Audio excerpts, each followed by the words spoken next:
నమస్కారం. ఇక్కడ రెండు అంశాలు, ఒకటి జమిలీ ఎన్నికలు, రెండవది P4 మన ఉగాది రోజు చంద్రబాబు నాయుడు గారు ఆవిష్కరించినటువంటి P4 విధానం. జమిలీ ఎన్నికలకు సంబంధించి నిన్న బీజేపీ జాతీయ అధ్యక్షులు నడ్డా గారు మరొక్కసారి వాళ్ళ నాయకులకు శ్రేణులకు ఈ జమిలీ ఎన్నికల వలన వచ్చే లాభాల గురించి ప్రజలకు చెప్పండి అని చెప్పేసి నిన్న ఆయన ఉద్బోధించడం జరిగింది. కాంగ్రెస్ పార్టీ పరంగా జమిలీ ఎన్నికలను నిర్ద్వందంగా వ్యతిరేకిస్తూ ఉంది. ఇది ఒక పిచ్చి తుగ్లక్ చర్య, ఇది రాజ్యాంగ వ్యతిరేకం, ఇది సమాఖ్య స్ఫూర్తికి వ్యతిరేకం, ఇది అవినీతికి దారితీస్తుంది, ఇది నియంతృత్వానికి దారితీస్తుంది. అందువలన జమిలీ ఎన్నికల విధానాన్ని కాంగ్రెస్ పార్టీ నిర్ద్వందంగా వ్యతిరేకిస్తూ ఉంది. బీజేపీ తర్వాత వచ్చేసి బీజేపీ కానీ జమిలీ ఎన్నికలకు అనుకూలంగా ఉండే వాళ్ళు చెప్పే కారణాలు రెండు. ఒకటి, ప్రభుత్వానికి ఎన్నికల ఖర్చు తగ్గుతుంది. రెండవది, మోడల్ కోడ్ ఆఫ్ కాండక్ట్ వలన అభివృద్ధి కార్యక్రమాలకు ఆటంకం కలుగుతూ ఉంది. కాబట్టి జమిలీ ఎన్నికలైతే అభివృద్ధి పీటీ ఉష తిన్న పరుగులు తీస్తుంది అని వాళ్ళు చెప్పే రెండు కారణాలు. ఆ రెండు కారణాలు కూడా ఏమాత్రము సహేతుకంగా లేవు. ఒకటి, ఖర్చు తీసుకుంటే కేంద్ర రాష్ట్ర బడ్జెట్లలో ఎన్నికల ఖర్చు 0.001%. కేంద్ర రాష్ట్రాల బడ్జెట్లో ఎన్నికల ఖర్చు తీసుకుంటే 0.001%. ఇన్సిగ్నిఫికెంట్. ప్రజాస్వామ్య పరిరక్షణ కోసం బడ్జెట్లో 0.001% ఖర్చు పెట్టడం అనేది ప్రజాస్వామ్యం కోసం అది ఖర్చు కిందనే లెక్క రాదు. ఇక రెండవది, మోడల్ కోడ్ ఆఫ్ కాండక్ట్ వలన అభివృద్ధి కార్యక్రమాలు నిలిచిపోతాయంటున్నారు. ఇది ఎలా ఉందంటే కొట్టంలో ఎలుక ఉందని కొట్టానికి అగ్గిపెట్టేట్టుంది. నిజంగా మోడల్ కోడ్ ఆఫ్ కాండక్ట్ వల్ల అభివృద్ధి కార్యక్రమాలు నిలిచిపోతూ ఉంటే ఆ డ్యూరేషన్ పరిధిని తగ్గించవచ్చు. దట్టు పాత పథకాలకు ఇబ్బంది ఏం లేదు. ఆల్రెడీ ఆన్గోయింగ్ పథకాలు కంటిన్యూ చేసుకోవచ్చు.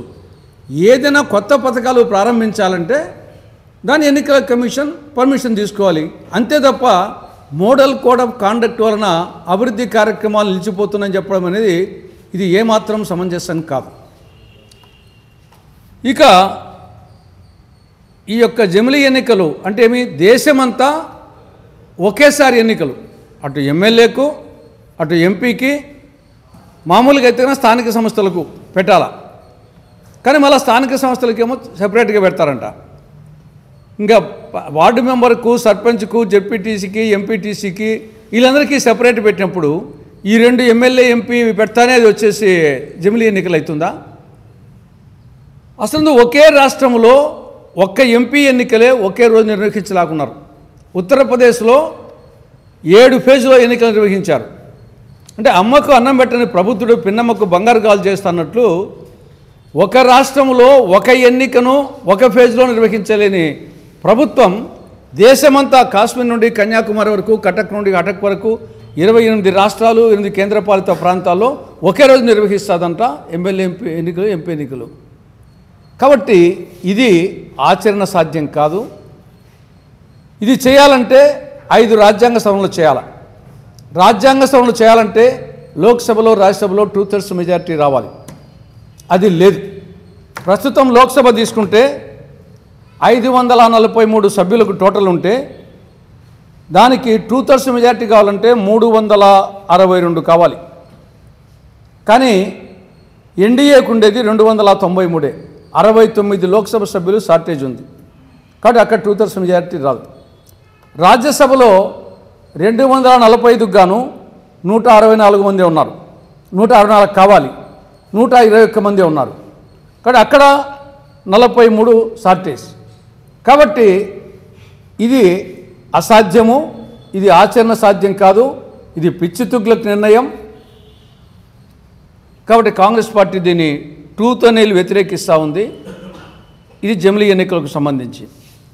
ఇక రెండవది, మొన్న ఉగాది నాడు చంద్రబాబు నాయుడు ఒక గండికోట రహస్యం కనుక్కున్నాడు. P4 విధానం అంటే 4 పీలు, ఇంగ్లీష్ పీలు. 1 పబ్లిక్, 2 ప్రైవేట్, 3 పీపుల్, 4వది partnership. Public, private, people, partnership, ఈ 4 పీలతో పేదరికం లేని సమాజాన్ని నిర్మిస్తానని చెప్పేసి మన ఉగాది రోజు ప్రారంభించడం జరిగింది.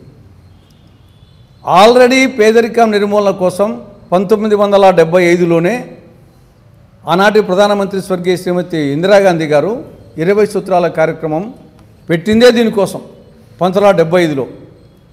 పర్యవసానంగా దాదాపు 65-70% బిలో పావర్టీ లైన్ నుండి దాదాపు 10% తగ్గింది దారిద్ర్యం. దాన్ని సమర్థవంతంగా నిర్వహిస్తే చాలు, కానీ దాన్ని గాలికి వదిలేశారు. ఇక రెండవది, ఆల్రెడీ కార్పొరేట్ సోషల్ రెస్పాన్సిబిలిటీ అనే ఒక స్కీమ్ ఉంది. అంటే పారిశ్రామికవేత్తలు కానీ కార్పొరేట్ శక్తులు కానీ వాళ్ళ యొక్క టర్నోవర్లో, వాళ్ళ ఆదాయంలో 2% సమాజం కోసం ఖర్చు పెట్టాలని అది ఆల్రెడీ ఉంది, కార్పొరేట్ సోషల్ రెస్పాన్సిబిలిటీని. దాన్ని సక్రమంగా నిర్వర్తిస్తే సరిపోతుంది. అది కాకుండా ఇప్పుడు ఈయన ఒకవైపు వచ్చేసి ధనికులంట, వీళ్ళ పేరు మార్గదర్శి, ఈ పక్క పేదలు, వీళ్ళకి వచ్చేసి బంగారు కుటుంబం. ఈ మార్గదర్శికి బంగారు కుటుంబానికి ప్రభుత్వము లింక్ చేస్తుందంట. ఈ యొక్క బంగారు కుటుంబాలను ఐడెంటిఫై చేసేది మళ్ళా ప్రభుత్వమే.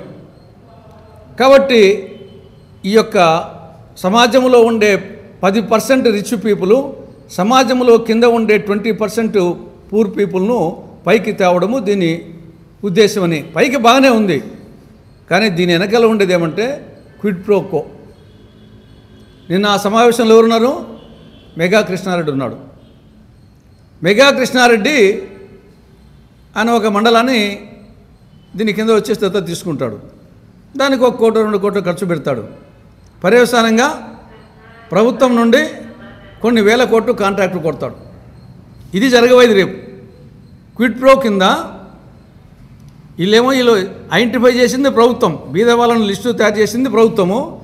కాబట్టి మీరు తయారు చేసిన వాళ్ళకు వచ్చేసి నేను ఏదో సొంతం చేశానని చూపించుకొని అది ట్యాక్స్ నుండి ఎగ్గొట్టడానికి ఉపయోగపడుతుంది. ఇన్కమ్ ట్యాక్స్ కింద ఈ విధంగా ఎగ్గొట్టడానికి ఉపయోగపడుతుంది వాళ్ళకు.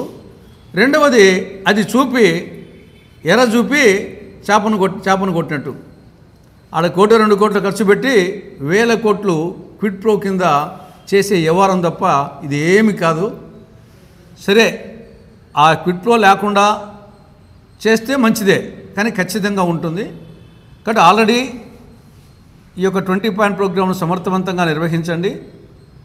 కార్పొరేట్ సోషల్ రెస్పాన్సిబిలిటీ కింద సక్రమంగా నిర్వర్తించండి. ఇక్కడ క్విడ్ ప్రో కోకు అవకాశం లేకుండా చూడండి అని రాష్ట్ర ప్రభుత్వానికి కాంగ్రెస్ పార్టీ సూచిస్తూ ఉంది. ఇది ఇంకా మోడీ యమధర్మరాజు కూర్చుంటే ఇద్దరు ఆ పరిస్థితి వచ్చింది. నరేంద్ర మోడీ యమధర్మరాజు తీసుకొని పోయినాడు. ఇప్పుడు నరేంద్ర మోడీ అనుకుంటే అవుతుంది, లేకుంటే అయ్యే పరిస్థితి లేదు ఇప్పుడు చూస్తే. ఎందుకంటే సిబిఐ ఎవరి చేతిలో ఉంటుంది? నరేంద్ర మోడీ చేతిలో ఉంటుంది, ఆయన మినిస్ట్రీ. కాబట్టి నరేంద్ర మోడీ గారు చెప్పినంత వరకు సిబిఐ వాళ్ళని లాగుతూ ఉంటారు. ఇది ఇంకా కొన్ని దశాబ్దాలైనా కాదు. కాబట్టి మాయల్ పకీర్ ప్రాణము 7 సముద్రాల అవతల చెరుకులో ఉన్నట్లు వివేకానంద రెడ్డి గారి హత్య కేసు వచ్చేసి నరేంద్ర మోడీ గారి చేతుల్లో ఉంది. ఆయన అనుకుంటే అవుతుంది, లేకుంటే కాదు.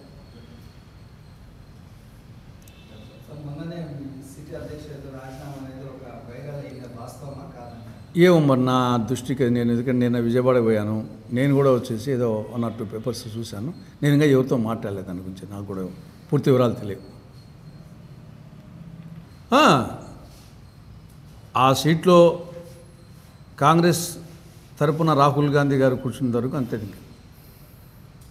ప్రత్యేక హోదా రావాలంటే కేంద్రంలో కాంగ్రెస్ అధికారంలోకి రావాలి, రాహుల్ గాంధీ గారు ప్రధాని కావాలి. అంత తప్ప యాజ్ లాంగ్ యాజ్ ఆ సీట్లో కేంద్రంలో బీజేపీ ఉన్నంతవరకు నరేంద్ర మోడీ గారు ఉన్నంత వరకు అది ఇంకా ఎన్ని పోరాటాలు చేసినా ఏం చేసినా వచ్చేది కాదు. దానికి ఏకైక పరిష్కారం సర్వరోగ నివారణ ఇదే. కాంగ్రెస్ని గెలిపించాలి, కేంద్రంలో అధికారం రాహుల్ ప్రధాని కావాలి.